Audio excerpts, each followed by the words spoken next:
प्रिय विद्यार्थियों, नमस्कार, सुप्रभात। पिछली कक्षा तक हमने हमारे पाठ्यक्रम में जो मात्रिक छंद हैं उनके लक्षणों के बारे में अध्ययन किया एवं विभिन्न उदाहरण समझे। आज के कक्षा में हम हमारे पाठ्यक्रम में शामिल वर्णिक छंदों का अध्ययन करेंगे। वर्णिक छंद और मात्रिक छंद ये लौकिक छंद के दो भेद हैं। वर्णिक छंद वे छंद कहलाते हैं जिनमें वर्णों का अनुशासन होता है। वर्ण और गण दोनों अनुशासित रहते हैं। ये वर्णिक छंदों की विशेषता है। अनुशासन का मतलब नियत होना, निश्चित होना। वर्ण और गण का अनुशासन वर्णिक छंदों की विशेषता है। वर्णिक छंद के भेद हम पढ़ चुके हैं। 3 प्रकार के हैं: समवर्णिक, अर्धसमवर्णिक और विषमवर्णिक छंद। ये हम पिछली कक्षा में बात कर चुके हैं। आज हम वर्णिक छंद के विभिन्न जो उदाहरण हैं, विभिन्न जो भेद हैं, उनका अध्ययन करेंगे। सबसे पहले हम बात करते हैं वर्णिक छंद में द्रुत विलंबित छंद की। द्रुत विलंबित छंद वह वर्णिक छंद है जिसके प्रत्येक चरण में 12 वर्ण होते हैं एवं 4 निश्चित गण होते हैं। ये जो 4 गण हैं ये होते हैं नगण, भगण, भगण, रगण। न, भ, भ, र। चूँकि विद्यार्थियों हम जानते हैं कि प्रत्येक गण में 3 वर्ण होते हैं। चूँकि 4 गण हैं इसलिए 12 वर्ण हो गए, है ना। तो नगण, 2 भगण और 1 रगण, कुल 12 वर्ण और 4 गण। ये विशेषता द्रुत विलंबित छंद की होती है। हम उदाहरण देखते हैं।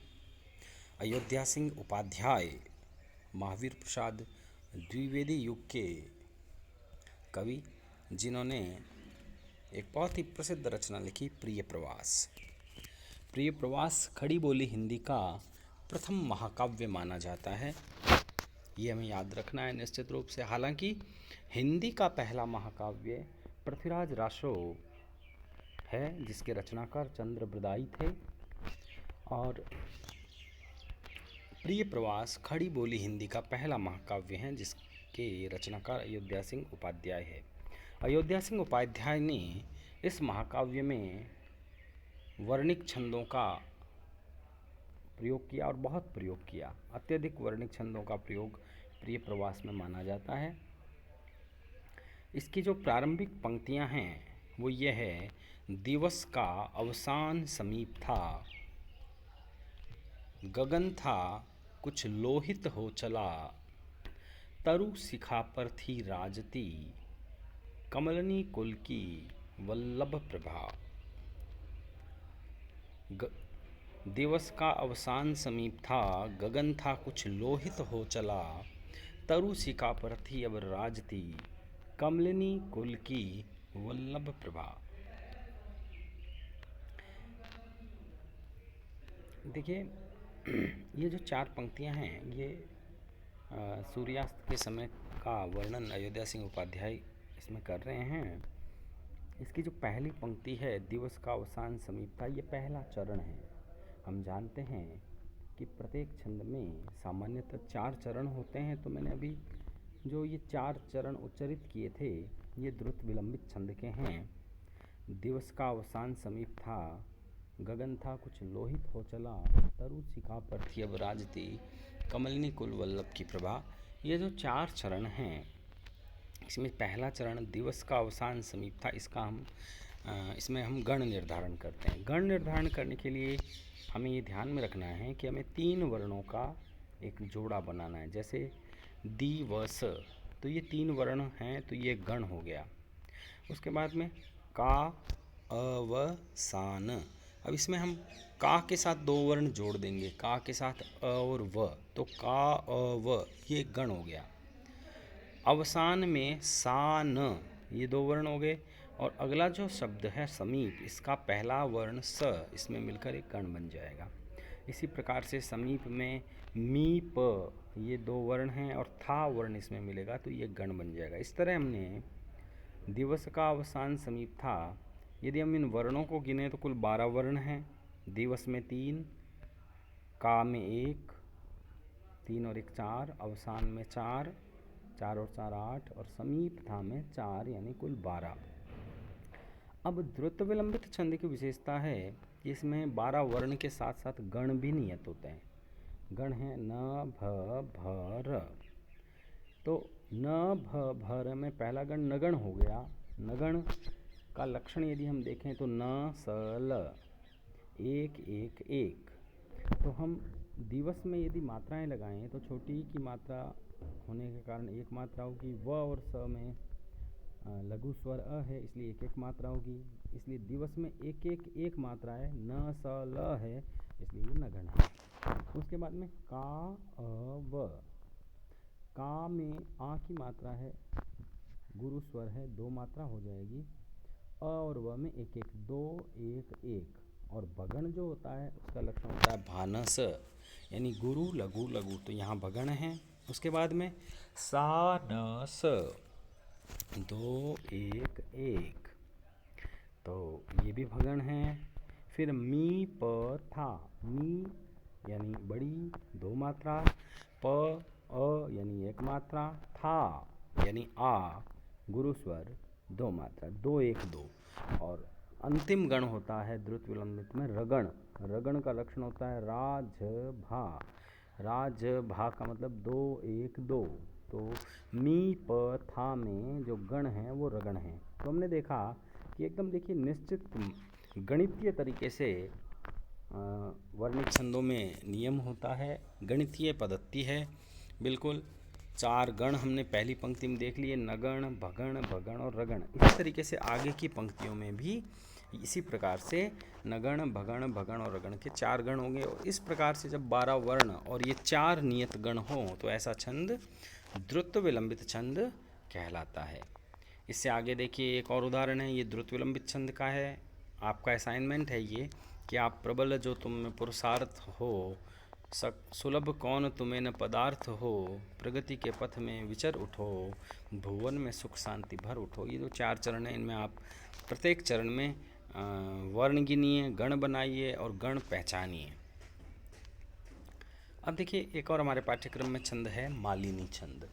मालिनी छंद भी वर्णिक छंद है, समवर्णिक छंद है। इसके प्रत्येक चरण में 15 वर्ण होते हैं, 15 वर्ण। और वर्ण की विशेषता ये है कि ये 15 वर्ण जब मालिनी छंद का हम उच्चारण करते हैं, मालिनी छंद को गाया जाता है, तो 8 और 7 पर विराम होता है। 8 पर रुकते हैं, फिर 7 पर रुकते हैं। इस तरीके से 8 और 7 कुल 15 वर्ण हो गए।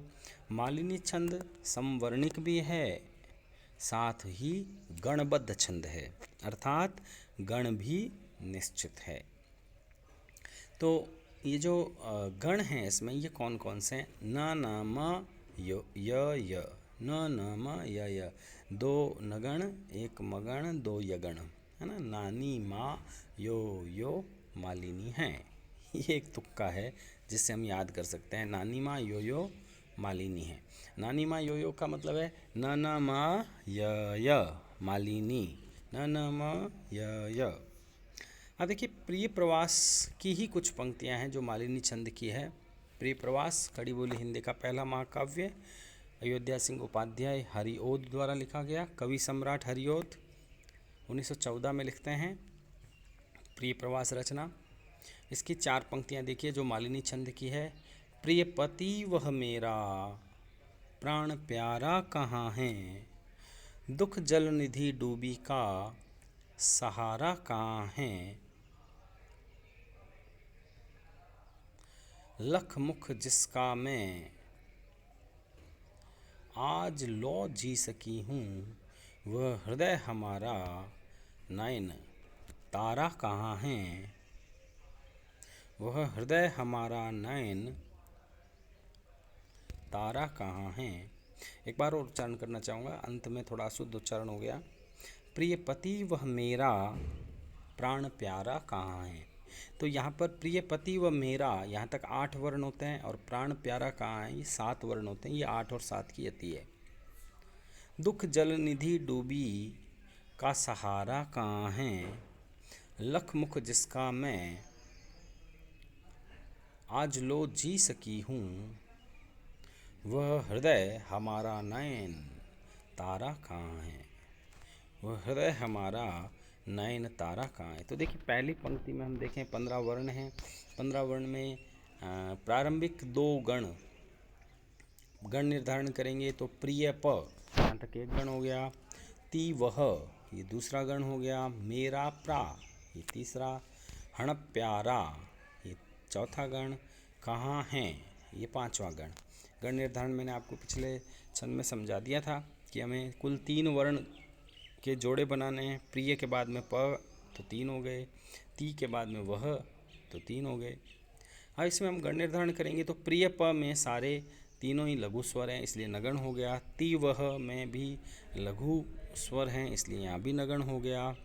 मेरा प्रा में तीनों ही गुरु हैं, इसलिए यहाँ मगन हो गया, माँ तारा।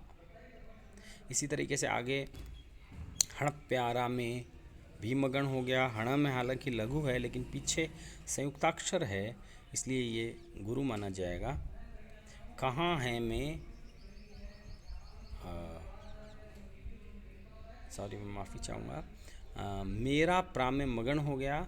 फिर हण प्यारा में य माता जो है हण में लघु स्वर माना जाएगा, क्योंकि ये मात्रिक छंद होता तो मात्रा का निर्धारण पूरे शब्द में होता है, लेकिन वर्णिक छंद में गण बनाने के लिए हम 3 वर्ण अवश्य जोड़ते हैं, लेकिन पिछले संयुक्ताक्षर का पहले वर्ण की मात्रा पर कोई प्रभाव नहीं पड़ता, इसलिए हण प्यारा में यगण हो गया। कहाँ हैं में भी यगण हो गया। इस तरीके से हमने देखा कि गण भी निश्चित हैं। इसी तरीके से आप अगली 3 पंक्तियों में भी गणों का निर्धारण कीजिए और इसमें गण लगाइए। तो इस प्रकार से हमने आज 2 छंद वर्णिक छंद पढ़े, द्रुत विलंबित और मालिनी। तो आप 2 प्रश्न लिख लीजिए असाइनमेंट के लिए कि द्रुत विलंबित छंद की विशेषताएं बताइए, इनके 2 उदाहरण लिखिए। अगला प्रश्न लिखिए, मालिनी छंद की विशेषताएं बताइए और एक उदाहरण लिखिए। ये आपके आज का असाइनमेंट हो गया।